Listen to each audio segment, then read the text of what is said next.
በማንቸስተር ዩናይትድ ቤት በፍልስፍናው ጸንቶ የተሰናበተው ሩበን አሞሪም ወደ ጣሊያኗ የፋሽን ከተማ ሚላን አምርቷል። እንግዲህ ስፔንና ኬፕ ቨርዲም አቻ ተለያይተዋል። ግብጽ ከቤልጂየምም አቻ ተለያይተዋል። ተመልካቾቻችን ሪትም ስፖርታችን ተጀምሯል። በትንታኔ እዮብ ተሰማ እንዲሁም እኔ ሀና ምንዳውን አብረናችሁ የምንቆይ ይሆናል። እዮብ እንዴት ነው? አረፈድሽ? እንዴት ነው? ከዓለም ዋንጫ ጋር እንዴት ነህ? ጥሩ ነው። ሁሉ ሰላም። እንዴት ናችሁ አድማጮች? ከስፔን ጀምር፣ ስለ ዓለም ዋንጫው እንጀምር መጀመሪያ አይደል? ታሪክ ሰርታለች ኬፕ ቨርዲ በደሴት የደሴት በጣም ትንሽ የህዝብ ቁጥር ያላት ሀገር ናት። ግን እንደ ትንሽነቱ አይደለም ስፔንን ስታስጨንቅ ትልቋን ቡድን ገንድሳለች ማለት ይቻላል። እንዲያውም መጨረሻ አካባቢ የተወሰኑ እድሎች ከኮርና አግኝተው ነበር። ያንን ቢጠቀሙት ደግሞ አስቢ አሁን በዚህ በአቻው ውጤት እንደዚህ ከሆነና በኬፕ ቨርዲዎች ብዙ ትግል፣ ብዙ ስራ፣ ብዙ ወርክሬት ከዛ ደግሞ ጥቂት እድል አስፈልጓቸው ነበር ይሄንን ውጤት ለማግኘት ማለት እንችላለን። በተለይም ይሄ ቡድኖች ብዙ ጊዜ በአደጋ ጊዜ ሊያደርጉት የሚችሉት ወይ በቀይ ካርድ ተጫዋች ሲወጣ ወይ ደግሞ አንዳንዴ አስቸጋሪ ሜዳ ላይ ስትሄጂ ወይ ደግሞ እንደ ኬፕ ቨርዲ እና እንደ ስፔን ባለ ትልልቅ የእግር ኳስ ታሪክም የተጫዋቾች ጥራትም ልዩነት ሲኖር እንደዚህ አይነት የጨዋታ አቀራረብ ይዘሽ ትቀርቢያለሽ እና ኬፕ ቨርዲዎች ሙሉ ለሙሉ ማለት ይቻላል ኤክስትሪም የሆነ ሎ ብሎክ ነበሩ ማለት ይቻላል። በፍጹም ከግብ አፋፋቸው መውጣት አልፈለጉም። እንዲሁም ወደ መጨረሻው አካባቢና ፈርስት ሃፍ አንድ አጋጣሚ ወይ ሁለት አጋጣሚ ካልሆነ ግብ ጠባቂውን አላየነውም። በቃ አሁን የስፔን ግብ ጠባቂን አይተነዋል ማለት አይቻልም። ግን የሚፈረድ አይደል በኬፕ ቨርዲ በየትኛውም መንገድ። አንዳንዴ ቡድኖች የራሳቸውን ብቃት የተጋጣሚያቸውን ጥንካሬ በማየት በእንደዚህ አይነት መንገድ ሊገቡ ይችላሉና ይሄ በባክ ፎር ነው የገቡት፣ በባክ ፋይፍ ነው ልንል አንችልም። በባክ 7 በባክ 8 የሚሆንበት ጊዜ ነበርና ችምችም ብለው የአጥቂያቸውን የመጨረሻ አጥቂያቸውን ሂት ማፕ እንኳን ብናየው እዛው ምናልባትም አንድ ዲፌንሲቭ ሚድፊልደር ሊቆምበት የሚገባ ቦታ አካባቢ ነበር ጨዋታውን የጨረሰው ማለት ይቻላል። እያንዳንዷን ፖኬት ይዘጉ ነበር። በተጫዋቾቹ መካከል የነበረው ርቀት በጣም ጠባብ ነው። ቢትዊን ደ ላይንስ ስፔኖች ኦፕሬት ማድረግ አልቻሉም። ወደ ስፔን ስናልፍ የምናነሳቸው ነጥቦች ይኖራሉና ኮምፕሊት የሆነ መዝጋት። ግን ኳሱን ሲይዙት ደግሞ አርቀው ላለመጠለዝ ይሞክሩ ነበር በተወሰነ መልኩ እዛው ለማንሸራሸርና አሁንም ጥቃትን ላለመጋበዝ ሞክረው ነበር። ወደ መጨረሻ ግን አልቻሉም ነበር። ስፔኖች ትላንትና በጣም የሚገርም የሚባል ቁጥር ነው ያስመዘገቡት ማለት እንችላለን እና ኦልሞስት ወደ 25.8 አካባቢ ነው የኳስ ቁጥጥራቸው የኬፕ ቨርዲዎች። ግን አንድ በጣም የሚያስደነግጠው ቁጥር 25% ብቻ ኳስ ይዘው በ74.2 አካባቢ የስፔን ብሔራዊ ቡድን ኳስ ይዘው አንድ ፋውል ብቻ ነው የሰሩት። አንድ ፋውል ብቻ። በአንጻሩ ስፔኖች ግን 10 ፋውል ሰርተዋል እና ይሄ ምን ያህል በጥራት ምናልባትም የትላንትናውን ጨዋታ ስመለከት የጆዜው ኢንተር ሚላን ነው ትዝ ያለኝ። ከዛ ከምርጡ ባርሰሎና ጋር ከዛ ፔፕ ቡድን ጋር በተለይ በሳንሲሮ 3-1 ካሸነፉ በኋላ በካምፕኑ ገና በ10 ደቂቃ ውስጥ ነበረ ቲያጎ ሞታ በቀይ ካርድ የወጣባቸው።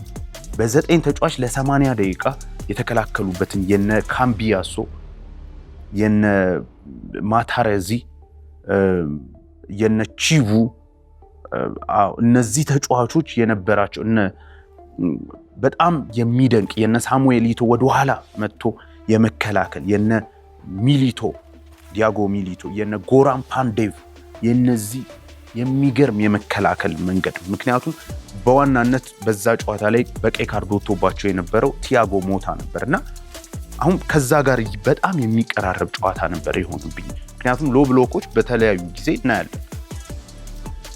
የጃፓንን ሎ ብሎክ ለምሳሌ ትላንት አንስተናል። ግን በዚህ መንገድ ምንም አይነት እድልን አልሰጡም ነበር።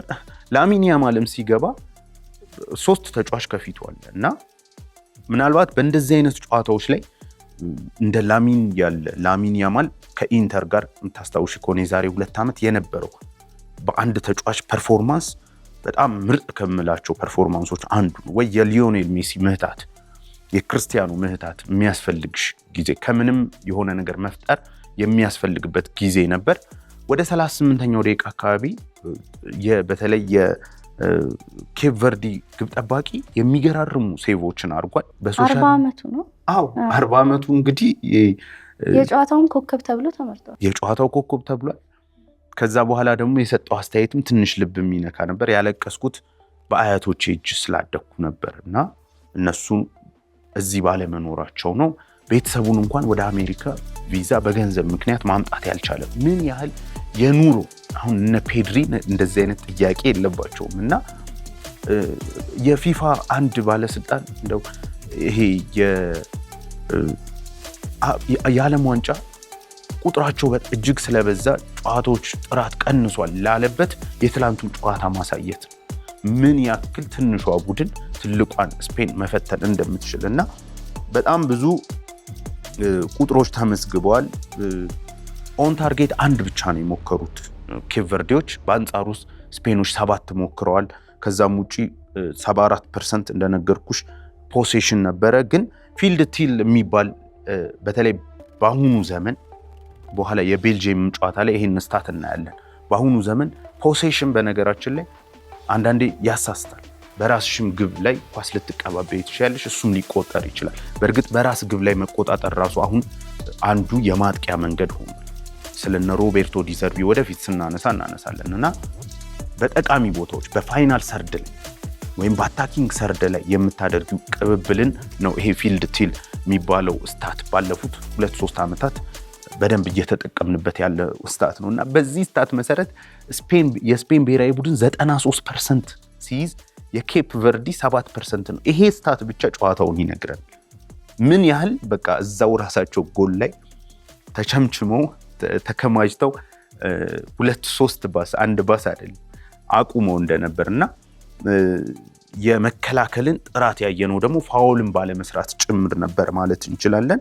ስፔን እንግዲህ 4ኛ ተከታታይ ጨዋታውን አላሸነፈችም። ምናልባትም እዚህ ጋር ከ1982 እስከ 86 በሁለቱ ዓለም ዋንጫዎች ነበር ትልቁን የዓለም ዋንጫ አለማሸነፍ የተመለከት ነው። የሉቾ ቡድን ነበር እንደምታስታውሹ፣ የሉዊስ ኤንሪኬ ቡድን በ2022 ዓለም ዋንጫ ይዟት የነበረውና አሁን ቁጥሩ አሻቅቧል ማለት ነው። በጣም ዓለምን ያስደነገጠ ውጤት እውነት ለመናገር ብዙ የጎል እድሎች ተፈጥረው ነበረ። ለዚህ ነው መጀመሪያ መግቢያ ላይ ጥቂት እድል ያስፈልግ ነበር። ለምሳሌ ብረት የገጨው ኳስ ምንም የሚሳት አይነት አልነበረም። እንደዚህ አይነት ሞመንቶችን ደግሞ ካባከንሽ በጨዋታ ውስጥ ራሳቸውን የሚከላከል ቡድን ራሱን እያሳደገ ይመጣል። ያንን በኬፕ ቨርዲ በኩል በሚገባ ተመልክተናል ማለት እንችላለን። አንዳንዴ አቅምን ማወቅ በጣም ጥሩ። የስፔን ብሔራዊ ቡድን የኬፕ ቨርዲ ብሔራዊ ቡድን ወጥቼ ይጫወታለሁ ቢል ኖሮ ከፊቱ ያሉት እነ ጋቢ፣ እነ ቶሬስ፣ ፋሪያን ቶሬስ፣ እነ ፔድሪ የፔድሪን ለኩኩሬላ ያደረገውን ፓስ ተመልክተሻል። ወደ ስፔን ስናልፍ በድጋሚ በደንብ እናየዋለን እና ይህንን ኤክስፖዝ ትጋለጫለች። ስለዚህ ተከላካዩና መሀል ሜዳውና አጥቂው እንኳን ማለት አትሽም። አጥቂው መጥቷል እዚህ ጋርና ኮምፓክት የሆነ የመከላከልን ጥበብ በእጅጉ ያየንበት ይሄ ካቴና የጣሊያኑ ልትዩ ትችላለሽ የጆዜ ማስተር ክላስ የሆነውን ምሽት ያስታወሰን ነበር ማለት እንችላለን። በስፔን ብሔራዊ ቡድን በኩል ኳስ መያዝ የሚደንቃል። ፔድሪ ካለሽ፣ ፋቢያን ሪዩዝ ካለሽ፣ እንደ ጋቢ አይነት ተጫዋቾችን በተለይ እነዚህ የማጥቃት ተጫዋቾች በተቻላቸው መጠን በሁለቱ ላይኖች መካከል በመሃል ሜዳውና በተከላካዩ ላይን መካከል ያለችዋን ጠባብ ስፔስ ለመጠቀም ኳሶችን እየነካኩ ለመግባት ሞክረው ነበር። ወደ 39ኛው ደቂቃ አካባቢ ኩኩሬላ በተደጋጋሚ ተመልክተሻል። ሌት ካመር እየሆነ እየገባ በደንብ እነሱን በመሰብሰብ ከዛ ከጀርባ ሲሮጥ ነበር። አንደኛው ኦፍሳይድ ተብሏል። አንደኛው ኳስ ደግሞ ያው እንደተመለከተሽው አንግሉን ገዝቷል እና የ6 ቁጥሩ የሮድሪ ክሬቲቪቲ ተመልክተሻል። ግን ስቲል በቂ አልነበረ እንዳልኩሽ የላሚን ያማል ቶፕ ፐርፎርማንስ እና የመሳሰሉት ይሄ ከድሪብሊንግ ብቻቸውን 3-4 ተጫዋቾች ቀንሰው ከውጭ መምታት የሚችሉ ተጫዋቾችን ትፈልግ ነበር። በእርግጥ እንደ ፔድሪ አይነት ተጫዋች ነበራት፣ ግን ድካም መጨረሻ ላይ ታይቶበታል። በቃ በጣም ብዙ ልፋት ነበረ። ኬፕ ቨርዲዎች ለላይፋቸው ነበረ ትላንት የተከላከሉት ማለት ይቻላል። ግን ያማል ሙሉ ደቂቃውን ቢገባ ኖሮ ጨዋታውን ይቀይረዋል። ከጉዳት ይመስለኛል አይደል? ከእንትን ጋር ይያያዛል፣ ከፊትነሱ ጋር የሚያያዝ ይመስለኛል። እንደምታስታውሱ ለዓለም ዋንጫ ራሱ ላይደርስ ይችላል ተብሎ ነበር። ስለዚህ ከጉዳቱ አንጻር ስለሆነ ምናልባት ጉዳቱ ባይኖር በእርግጥ ምልሽ ሲቀይር አይተናል። ከገባ በኋላ ሲቀይር አይተናል። ኢቭን ተነሳሱ እንደውም የስፔን የተወሰነ ለውጦች ተመልክተናል። የምትይዙ አይነት ተጫዋች አይደለም ላሚን ቶፕ ፐርፎርማንስ ላይ ሲሆን፣ ግን የትላንቱ ደግሞ በጣም ከባድ በቃ እሱ ኳስ ሲይዝ ይከበባልና ምንም አይነት ስህተቶችን አይሰሩም ነበር። ለዛ ነው እንዳልኩ 7% ብቻ በስፔን የፋይናል ሰርድ ላይ የነኩት። ለምሳሌ ሌላኛው ደግሞ ቁጥር ማየት የምንችለው በተጋጣሚሽ ሜዳ ላይ በቀማሹ ቁጥር ኬፕ ቨርዲዎች 0 ናቸው። የስፔን ብሔራዊ ቡድንን በራሱ ሜዳ ላይ 0 አንድም ኳስ አልቀሙ። በአንጻሩ የስፔን ብሔራዊ ቡድን ግን በኬፕ ቨርዲ ሜዳ ላይ 68 ኳሶችን መንጠቅ ችሏል። ይሄ ሁሉንም ስቶሪ ይነግረናል የጨዋታውን ማለት እንችላለን። ግን እንዳልኩሽ ከኬፕ ቨርዲ የሚጠበቅ ስፔንን የምታክል ግዙፍ ሀገር በየትኛውም መንገድ 1 ነጥብ ይዞ መውጣት በጣም ትልቅ ነገር ነው ብዬ አስባለሁ። ሀና፣ ስለ ግብፅና ቤልጂየም ምሽት ላይ ስላደረጉት ጨዋታ አቻ ተለያይተዋል። እንግዲህ ግብፅ ትልቁን እድል አባክናለች። በዓለም ዋንጫ የመጀመሪያውን ጨዋታ የማሸነፍ እድሏን እንግዲህ አባክናለች። ለ47 ደቂቃ አካባቢ መርታለች። አይ ቲንክ ከዚህ በፊት ከዛ ያነሰ ደቂቃ የመራችው ኮሜንታተሩን እየሰማሁት ነበርና ወደ 21 ደቂቃ አካባቢ ነው በዓለም ዋንጫ ታሪኳ መርታ የምታውቀው እና ነገር ግን በጨዋታው ላይ ይሄ ቡድን በጣም ጥሩ ሆኖ ተመልክቼዋለሁ።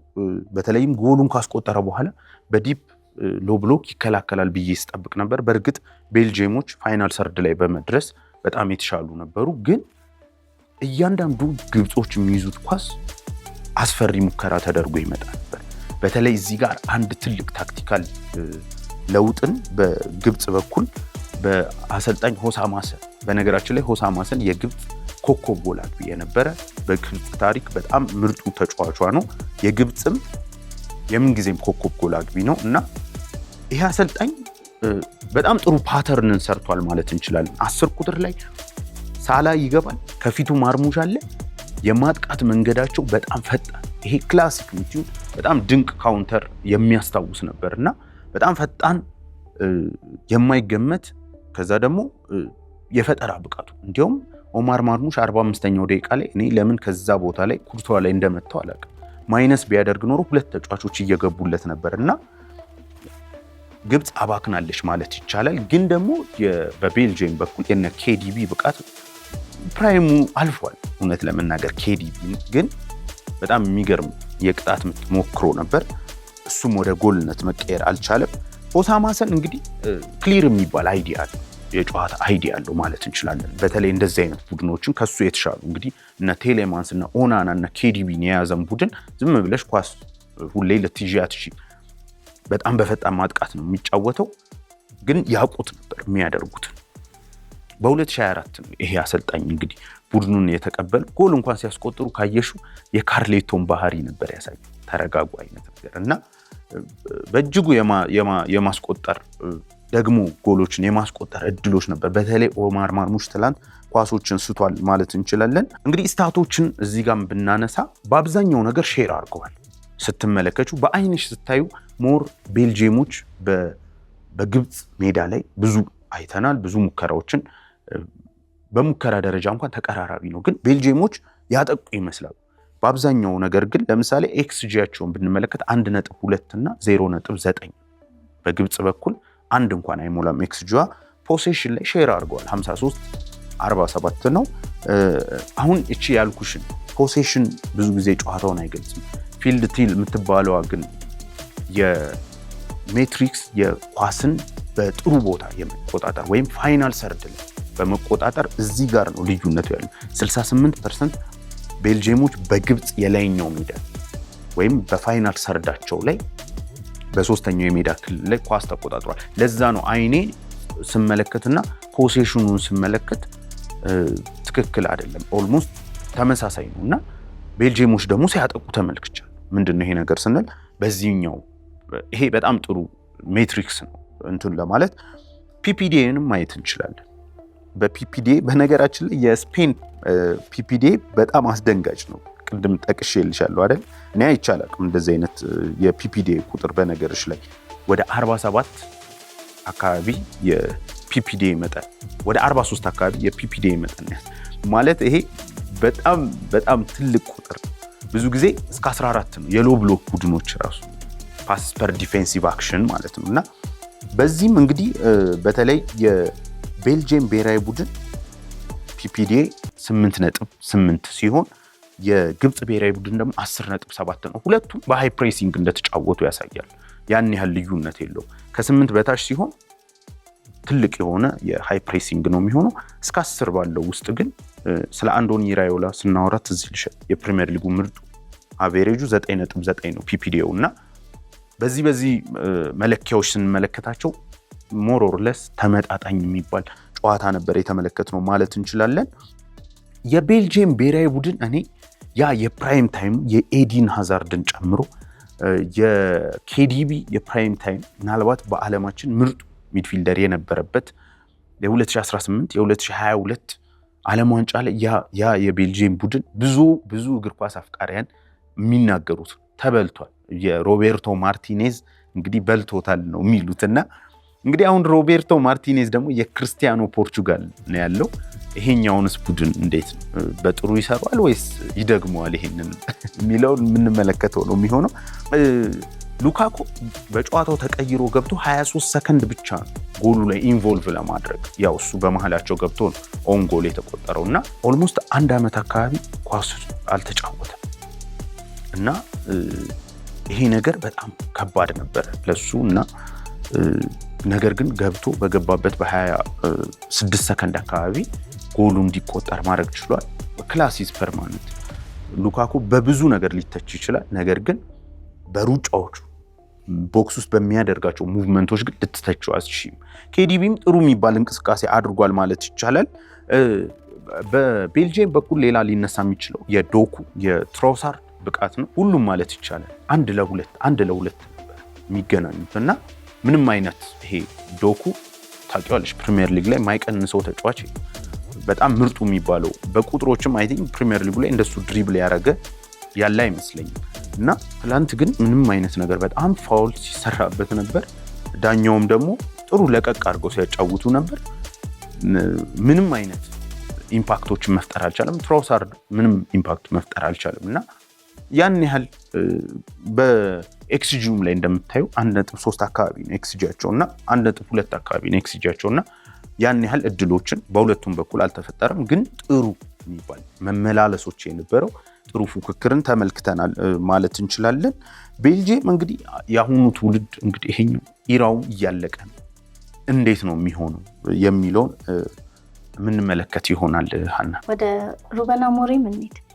በማንቸስተር ቤት እንግዲህ የ3-4-3 እና 3-4-2-1 አሰላለፉ እንዴት ነው?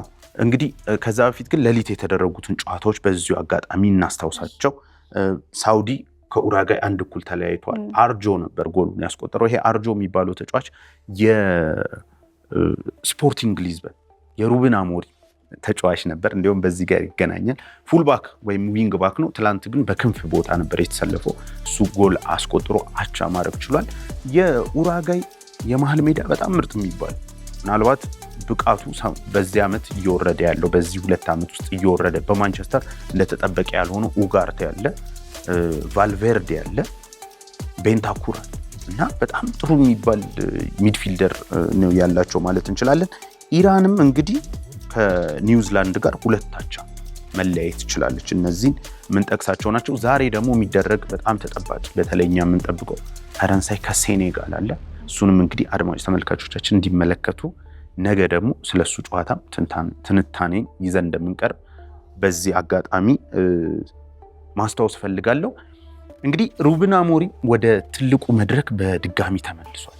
በካሳፒያ ነበር ስራውን የጀመረው በ3ኛው ዲቪዚዮን እና ብዙ ጊዜ ሩበን አሞሪም በተጫዋችነቱ ጥሩ ስኬቶችን አግኝቷል። ነገር ግን እርሊ ነው ኳስ ያቆሙ በጉዳት ምክንያት በጣም ሁለገብ የሚባል አይነት ተጫዋች ነበር። ነገር ግን ወደ አሰልጣኝነት በጊዜ ነው የገባው። በካሳፒያ በጣም ጥሩ ጅማሬዎችን በ6 ወር ውስጥ አድርጎ ነበር የሚገርምሽ እና ነገር ግን የአሰልጣኝነት ላይሰንሱ ለዛ እንኳን የሚያበቃ ስላልነበር ከ6 ወር በኋላ ታገደ።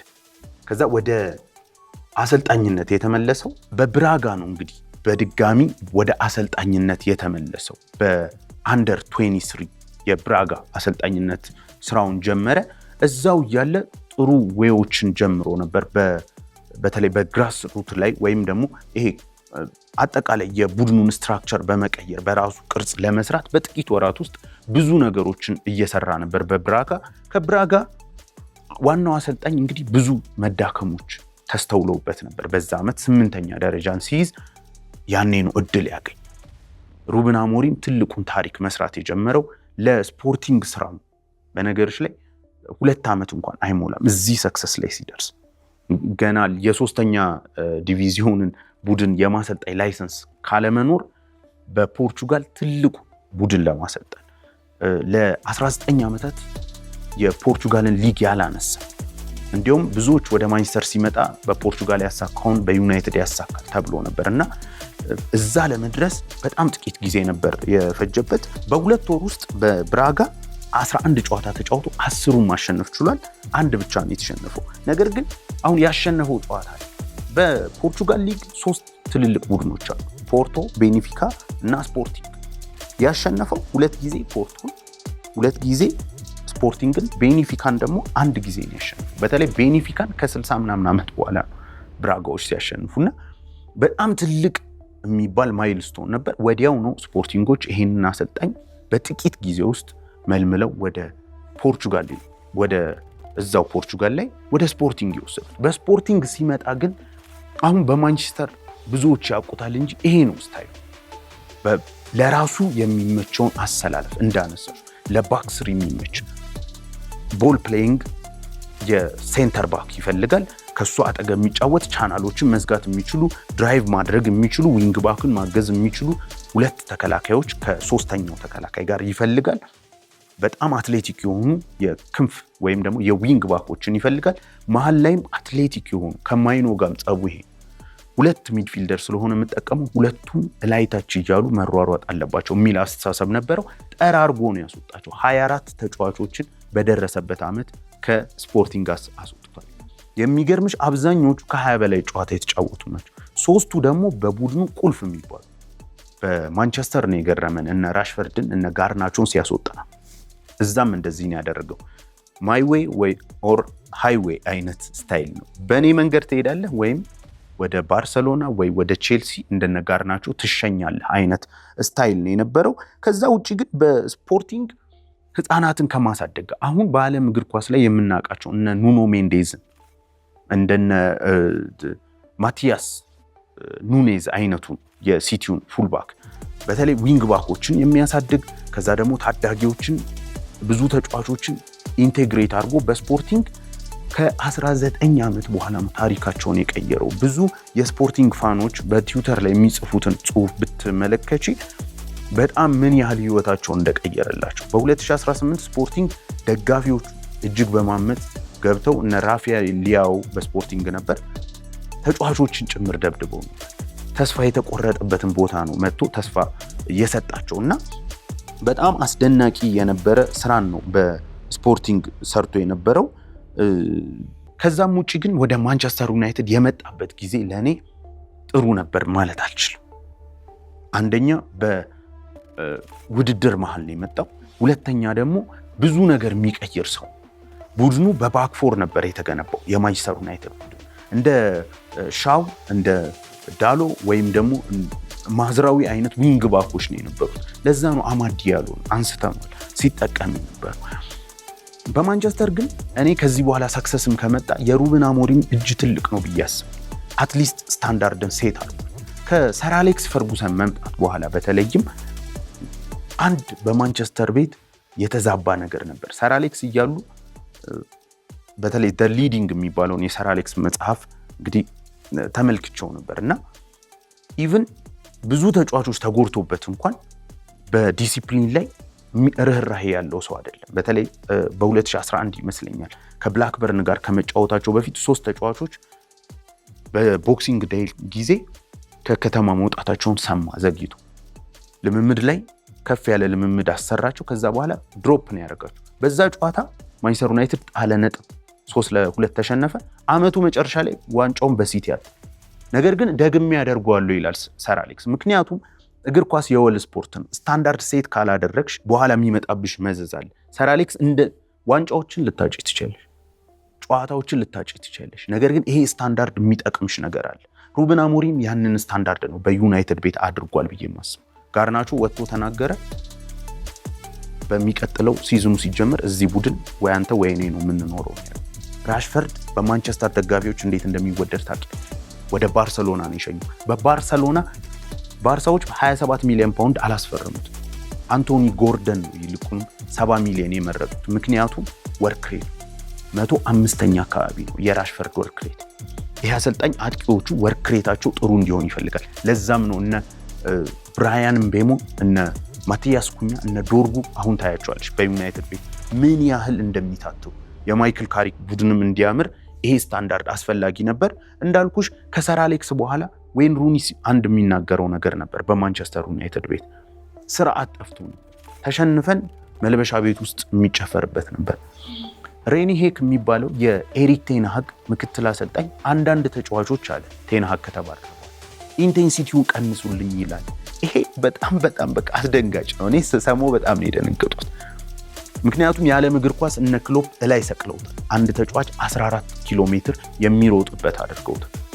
እነ ፔፕ ጋርዲዮላ፣ ማርሴሎ ቤልሳ ከኪሎች ላይ አንድ ብትጨምሪ ቤንች ላይ ነው የሚያወርድሽ። ያንን በትልቁ ነው ሩበን አሞሪም የቀረፈው። ችግሩ ግን ምን ነበር ካልን ፔፕ እንደሚለው ነው። ደግሜ ይልሻለሁ፣ ተያያዥ ናቸው የተጫዋቾችሽ ክህሎትና አንቺ ጋር የሚመጣው። ከሌለሽ ትንሽ ትቀርቢያለሽ። እሱን ማድረግ አልፈለግም። ምናልባትም በባክፎር ተጫውቶ ቢሆን ኖሮ፣ ምናልባትም አንዳንድ የሲስተም ለውጦችን አድርጎ ቢሆን ኖሮ ለእኔ የማንቸስተር ዩናይትድ ክብር እንዲመልስ ይችል የነበረው ሩበን አሞሪም ነው ብዬ አስባለሁ። ከዚህ በኋላ ለሚመጡት ድሎች ግን ምናልባትም ካሪክ የሚያሳካቸው ከሆነ እሱ ነው ብዬ ነው ማስበው። አሁን በኤሲ ሚላን እንግዲህ በትልቅ ፈተና ይመጣል። ሩበን አሞሪምን እንደዚህ ካየን ስታንዳርድ የሚያስቀምጥ ነው ካልን በፍልስፍናዬ ሞቼ ይገኛሉ የሚል ከሆነ ጥቂት ነገሮችን ደግሞ የሰው ልጆች ይማራል አይደል? ተምሯል ወይስ አልተማርም? በኤሲ ሚላን በሚያገኘው ስብስብ ምን አይነት ቡድንን ይሰራል የሚለውን ደግሞ የምንመለከተው ይሆናል። እኔ ኤሲ ሚላንን እመለከተው ነበር የበለጠ እንድመለከተው፣ ምክንያቱም አይዲያል አሰልጣኝ ነው። የሚሰራው ቡድን ቀላል የሚባል አይደለም። ትልልቅ ቡድኖችን የሚገነድስ ልባም የሆነ በፕሬሲንጉ ማይታማ ማንቸስተር ዩናይትድን ሲቀላቀል በአውሮፓ ላይ አንደኛ ሩጫ የሚያከናውን ተጫዋቾቼ እንደ እብድ ውሻ እንዲሮጡልኝ ይፈልጋሉ የሚል በወኔ በፓሽን የሚጫወት ከዛ ደግሞ በስትራክቸር የላይኛው ሜዳ ላይ ሃፍ ስፔሶች ላይ ተጫዋቾችን የሚያስቀምጥ በተለይ ከአጥቂው ጀርባ 2-10 ቁጥርን የሚጠቀም ነው። ስለዚህ በኤሲ ሚላን ስብስብ ውስጥ እንዴት ይሆናል የሚለውን ደግሞ ዊንግ ባኮቹን እንዴት ነው የሚጠቀምባቸው የሚለውን ደግሞ ወደፊት የምናየው ይሆናል። አድማጮቻችን፣ ተመልካቾቻችን በዚህ አጋጣሚ አሁንም የፈረንሳይና የሴኔጋልን ጨዋታ እንዲከታተሉ በዚሁ አጋጣሚ መጋበዝ ፈልጋለሁ። እንግዲህ የካሪክ ቡድን ወደ ሆነው ከማንቸስተር ዩናይትድ ጋር እንግዲህ አሞሪም በወዳጅነት ጨዋታ ይገናኛል ኤሲ ሚላንን ይዞ ኦገስት 15 በትክክል እንግዲህ የቀድሞ ቡድኑን ይገጥማል። እንግዲህ የምናያቸው ይሆናል። የአሞሪምን አዲስ ከፈረመዋል በኋላ የማንቸስተር ዩናይትድን እንዲሁም ደግሞ የቀድሞውን የማንቸስተር ዩናይትድን አሰልጣኝ ኤሲ ሚላንን ይዞ ምን ያሳዩን ይሆን የሚለውን ነገር አብረን የምናይ ይሆናል። ተመልካቾቻችን ሪትም ስፖርታችን ይህንን ይመስል ነበረ። ነገ ደግሞ በሌሎች ርዕሰ ጉዳዮች ላይ ትንታኔ እንሰጣለን። ሰላም።